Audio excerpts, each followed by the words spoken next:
And Happy New Year, and welcome to our brand new Season 4 Sports Highlights since February of 1992. My name is Greg Dickaveris, the host. Glad you're with us. For more, go to nnpstv.com on our background for sports highlights. This program airs on Mondays and the weekends. Mondays at 7 a.m., 2 p.m., and 7 p.m. Weekends at 9 a.m. on Cox Cable 47, 517, and nnpstv.com. We share it on Twitter, Facebook, and YouTube. Always archived at nnpstv.com. All right, we're going to start things off talking a little biking because the spring is right around the corner.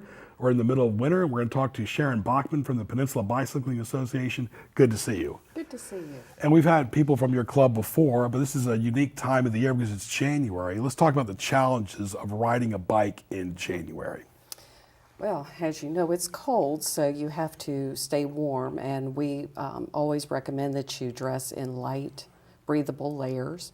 I find that as long as you cover your ears, your neck, and your hands, those are the three most important things.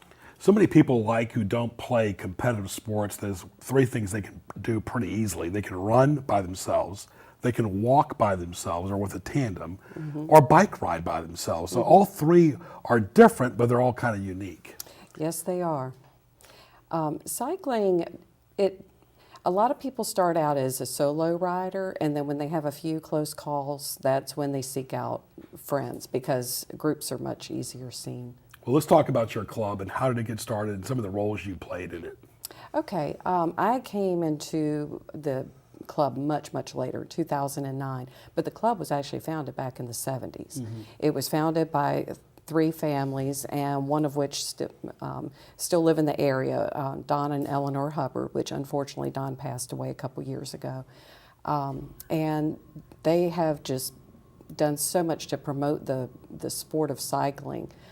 They've made it fun, and that's why we have endured all these years, because the newer board has carried on that tradition. And you have been president before, correct? I became president in 2013. I stayed on for 3 years, so now I can say I'm the past president. That's the best job in the business. Was that a lot of work, especially when you were working full-time, and you've gone through medical issues too? Yes. Well, actually, I just work part-time. It's full-time, but part-time as far as the part of year. But yeah, it was challenging because at that time our membership had dropped to about 170 members, and we currently have about 400. Well, let's talk about some of the activities that you guys do and the range of different types of bicycles and bikes. I think a lot of times when people go buy a bicycle, Sharon, they don't know what type of bike to buy. Yes, and that's where you really need to go into your local bike shop, talk to them, tell them how you want to use the bike, and then they can recommend the right one for you. Because cycling is, you can have everyone from the guy on the beach cruiser all the way to the racer and everything in between. And that's where we come in. We take the people that really don't know what to do or where to go, and we show them. Well, let's talk about some of the events that you have throughout the year that people can bookmark on their calendars. Yeah, we have two major fundraising events every year. One is in May, one is in September, and you can get all the information online at www.pbabicycling.org. The first one's called the Smithfield Challenge. We go across the James River where it's less populated. It's just a better place to send people out for a 30, 50, or a 60-mile bike ride. And then our second one is in September, and that one is called the Surrey Century. And the Surrey Century, I have to tell you, this year will be our 36th year of doing that ride. And that one's really unique because we offer 25, 50, 75, or 100 miles. And we have basically three loops, a 50-mile loop and two 25s. So if you feel really good, go ahead and do the whole 100. You have all day. We keep the course open all day. But if after 75, if you really have had enough and your backside's had enough, you can call it a day. You're right back at your car. Well, just like maintaining your body in your car, you have to maintain your bike, because without a good equipment, you do not. That can also lead to injuries and accidents. Absolutely. It's really important to tune your bike. And in the winter is really when we tell people, get your equipment in working order so that when April comes and the weather warms up, you're ready to ride. Because you feel so much better about yourself when you exercise. Does biking help with that? Oh, yes. Well, you mentioned I had health issues. I went through breast cancer in 2014. I actually rode my bike the whole time I was doing chemotherapy. It didn't go very far, didn't go very fast, but I stayed on the bike. And afterwards, my doctor told me he has never seen anyone recover as quickly as I did. And I attribute that to the staying active. Right, you look young, you look vibrant, and I think that is a great example of biking or walking or running and so forth. Well, let's talk about the challenges. You mentioned the cold weather. We're in January right now. That it's easier for anybody, the human condition, to get up when it's 80 degrees, sunny, go for a walk and a bike ride. Yes. But it's not as easy when it's 30 degrees, when it's cold and dark early too. The bike paths have always seemed like it's been an issue in the city limits itself. Do you bike on the curbs, on the sidewalks, on the side of the roads with traffic? A lot of times you'll see the really proactive bikers acting like they're a car right in the middle. So what are the rules? Well, legally, you have the right to do that. And there is a 3-foot rule. So if you're taking the lane, which you have every right to do, then the other cars, typically you will only do that when you're in a 4-lane situation. So the car has the other lane that they can take.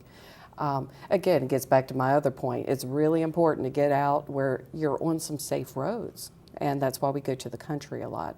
I'm not personally a city rider, but if I were to ride around the city, I would choose neighborhood streets, not Warwick Boulevard or Jefferson Avenue. Right. I remember when I was younger, I rode my bike all the way down towards City Hall. And that was a challenge because I went through, all the different neighborhoods like Hydenwood to Riverside to Hilton Village. I mean, you can go through a lot of the back roads, but safety is important. A lot of times, big cars, trucks, tractor trailers, they don't see motorcycles, let alone they don't see bicycles either. No, they don't. And I will share a couple safety tips because I do a lot of reading. And one of the biggest safety tips they say, if you want to be seen by cars, put on something really bright, but put it on your legs because your legs are moving. They've done studies and found that that's actually safer. So I actually have some socks that have neon polka dots on them. If they miss those, then they've got bigger problems. Right, we're talking to Sharon Bachman from the Peninsula Bicycling Association, and you talk about activities for all, and that's important too because all ages can bike. Yes. Well, one of the first things that we identified when I took over as president was who do we need to offer our services to? And the entire board pretty much concluded it's the beginning cyclist. It's the person that just has a mountain bike and they want to get out and get active and get healthy. And so we are offering more and more of those beginning rides. As a matter of fact, I hate to mention a neighboring city, but our neighboring city is offering some beginner rides, and we are partnering with them. And we'd love to partner with Newport News, hint, hint, if anybody's watching this. Sure. But it's a wonderful thing. We'll have 40, 50 people that show up, and a lot of them are on beach cruisers, but they come out, they have a good time, and next thing you know, they're getting active with the club. Right, and you talk about people getting active with the club. It's something they can look forward to because y'all do have get-togethers outside of biking. Oh yes, as a matter of fact, tonight we're having a get-together at Schlesinger's. We have socials quite frequently, but the biggest reason to get together is because you have that exchange of information. You learn from your fellow cyclists. You learn how to use your gears properly, safety tips. It's really, I cannot stress enough how important it is to wear a helmet. I wouldn't be here today if I wasn't wearing a helmet. I had a crash where, matter of fact, I cracked my helmet, but I walked away. I wasn't in the least bit confused. Because the helmet saved your life. It definitely saved my life. You think about football players getting concussions. It can happen where your face can get cut up. How about not only a helmet, but for your elbows and your arms and your knee pads too? Yeah, we really don't wear knee pads because they're a little bit restrictive. But a little road rash that'll heal. Your body will heal. But your bike and your head are two really important things to protect. Yeah, it really is something about biking. I think we can all relate. We all start off, a lot of the kids start off with training wheels and they evolve from there. But I think that's the key, that biking has evolved, the equipment has evolved. You hope safety is still first and foremost, like you just said. It should be. I have to admit, when I was president of the club, I encountered a guy wearing a black hoodie going the wrong direction. coming off a road, and I came so close to hitting him, it scared me. And I thought, gosh, now I can see the headlines in the daily press now. Local bike club president hits a cyclist, you know. I mean, that's the last thing you want to see happen. So another thing I would highly encourage, if you're going to ride on the road, please, please, please go with the direction of the cars. And that's a great so point. important. That's a great point, Sharon, because like, let's say, you live in the Pocosin area. Those roads, I'm sorry, from where the bank is and the McDonald's all the way to the end near Odd Road and so forth. Yes. Those are more windy than some NASCAR race courses. It's very dangerous. Yeah, but those of us that live there know how to take back roads Sure. to avoid those roads Right. that are dangerous. But there is one section that you cannot avoid. There's about a half a mile you have to go down if you want to go down to the point and see the beauty of nature and the jets flying over at Langley. And so I just hit the gas hard as I can and get the heck out of there. Yeah, you mentioned some things in sync with the running and the walking and the biking, the One City Marathon. Yes, we have been involved with that from day one. Our cyclists road marshal that course and make sure that all the runners know where the turns are, and and we encourage them, especially the ones near the back that are kind of struggling.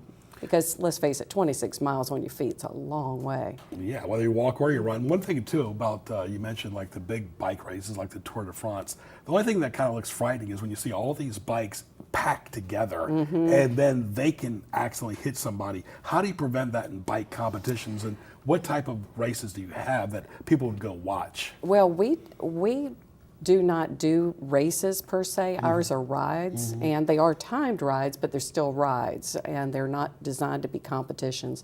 What you're describing is the professional level, where you have a big peloton of bikes together. And I don't know if you've watched the Tour de France, but if those wheels touch, you just see it looks like dominoes falling over. It's ugly. It's like a horse race. They're all packed in together. Yeah. All right, tell us for more going on this year. You mentioned some of the events, and why should somebody join, and any membership fees that it should know about? Well, our membership fees are a whopping $12. Okay. Ooh. Yeah.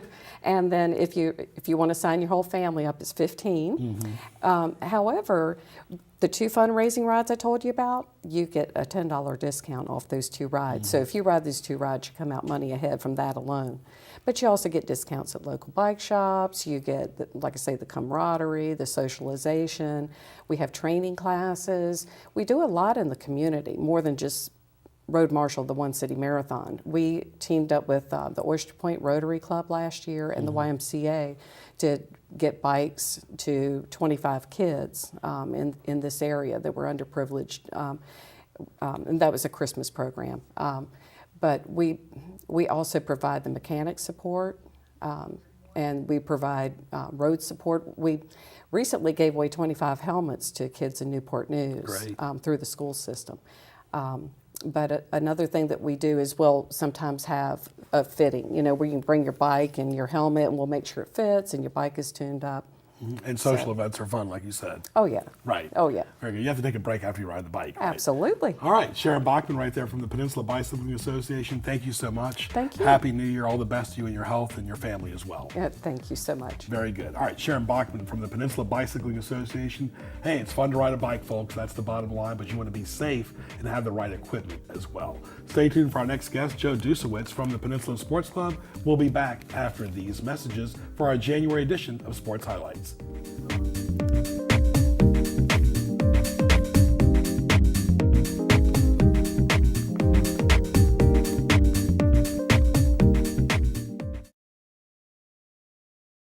What do you want to be when you grow up? I want to be a scientist. I want to be a doctor. I want to be an engineer. Our younger students have the right idea. Today's leading careers are involved in science, technology, engineering, and math. Newport News Public Schools has embarked on an aggressive STEM education initiative that prepares students to take full advantage of STEM opportunities in higher education and career fields. So, what do you want to be when you grow up?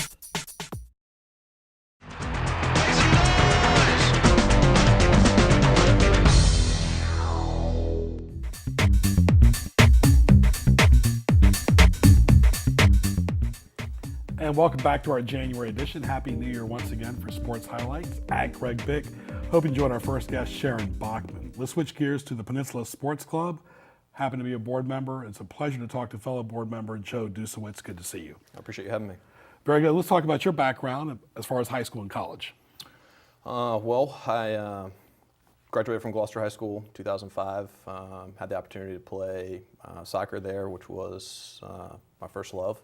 And then, of course, played some basketball and football there. Right. Well, let's talk about how you got involved with the Peninsula Sports Club.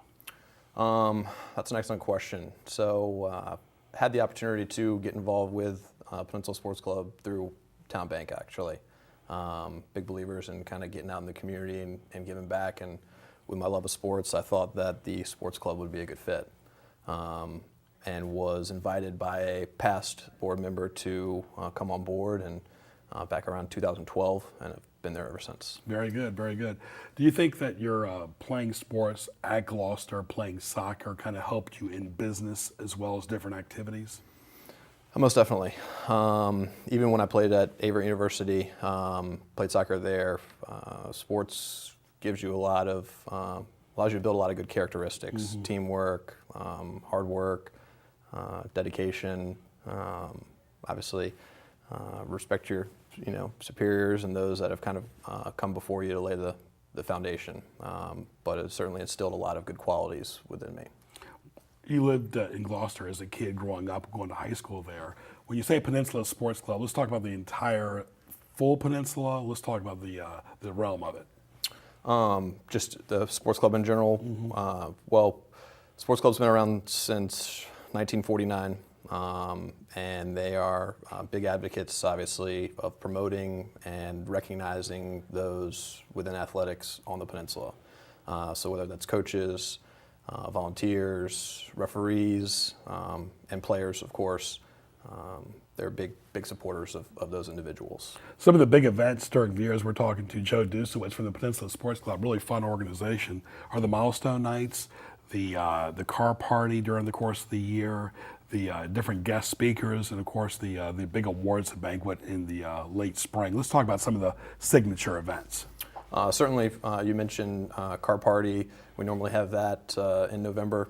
It's our largest fundraiser of the year, which contributes to the scholarships that we give out to student athletes. I believe since 1949, close to 200,000 has been given out. Of course, we have our milestone nights, which are mainly dedicated to the volunteers and coaches and refs that have kind of given back their time and helped cultivate athletics on the peninsula. And then, of course, we have our MOP, which is where we honor the individual athletes in their respective sports. And the big event, of course, is the signature event in the summer, where you really have a lot of different award winners. It really is it's a milestone event, in my opinion. It might not be milestone night, but there have been some great speakers and award winners. Talk about some of the past ones you can recall.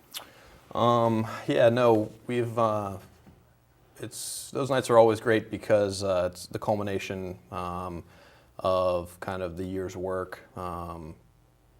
Where we honor all the athletes and individuals that have won awards in their respective sports. And that's where we also hand out the scholarships. In terms of past speakers, I know that before my time in the sports club, Vince Lombardi had come down and was the guest speaker at one of our headliner events. Just recently we had Director of NFL Communications. His name escapes me, but Carl Francis. Carl Francis. He was there, and we've honored NFL players, former gold medal winners.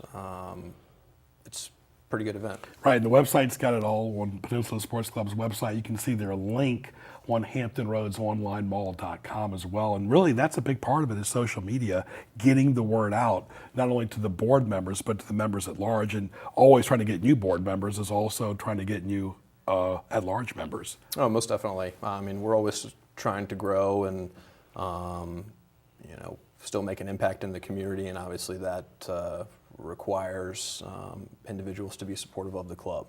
And, of course, to get back their own time.